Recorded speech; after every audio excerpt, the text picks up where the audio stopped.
സംസ്ഥാനത്ത് സ്വർണ്ണവില ഇന്നും കുറഞ്ഞു. നമസ്കാരം, കൊട്ടാരക്കര മീഡിയയിലേക്ക് സ്വാഗതം. ഓരോ ദിവസവും ഏറിയും കുറഞ്ഞും മാറിമറിയുന്ന സ്വർണ്ണവിലയിൽ ഇന്ന് ഇടിവ്. 80 രൂപ കുറഞ്ഞ് ഒരു പവൻ സ്വർണത്തിന്റെ വില 57,200 രൂപയായി. ഗ്രാമിന് 10 രൂപയാണ് കുറഞ്ഞത്. ഇതോടെ 1 ഗ്രാം സ്വർണത്തിന്റെ വില 7,150 രൂപയായി കുറഞ്ഞു. രണ്ടാഴ്ചക്കിടെ 3,500 രൂപ ഇടിഞ്ഞ ശേഷം അതേപോലെ തിരിച്ചു കയറിയ സ്വർണ്ണവില 2 ദിവസത്തിനിടെ 1,800 രൂപ ഇടിഞ്ഞിരുന്നു.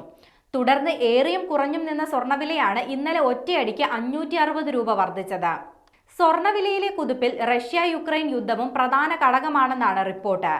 ദീർഘദൂര മിസൈലുകൾ റഷ്യയ്ക്കുള്ളിൽ ഉപയോഗിക്കാൻ അമേരിക്ക യുക്രൈന് അനുമതി നൽകിയതടക്കം റഷ്യ യുക്രൈൻ യുദ്ധം കൂടുതൽ സംഘർഷാത്മകമാകുന്നു എന്ന പ്രതീതി കഴിഞ്ഞ ദിവസങ്ങളിൽ സൃഷ്ടിച്ചിട്ടുണ്ട്. കഴിഞ്ഞ ദിവസം റഷ്യ ആണവായുധ ഭീഷണി മുഴക്കിയത് ഈ സാഹചര്യത്തെ കൂടുതൽ കലുഷിതമാക്കുകയും ചെയ്തു. സംഘർഷം രൂക്ഷമാകുമെന്നാണ് റഷ്യയുടെ മുന്നറിയിപ്പ്. ഈയൊരു പശ്ചാത്തലത്തിലാണ് സുരക്ഷിത നിക്ഷേപം എന്ന നിലയിൽ സ്വർണത്തിൽ കൂടുതൽ നിക്ഷേപങ്ങൾ വന്നതോടെ സ്വർണ്ണവില വീണ്ടും ഉയർന്നതെന്നും വിശകലനങ്ങളുണ്ട്.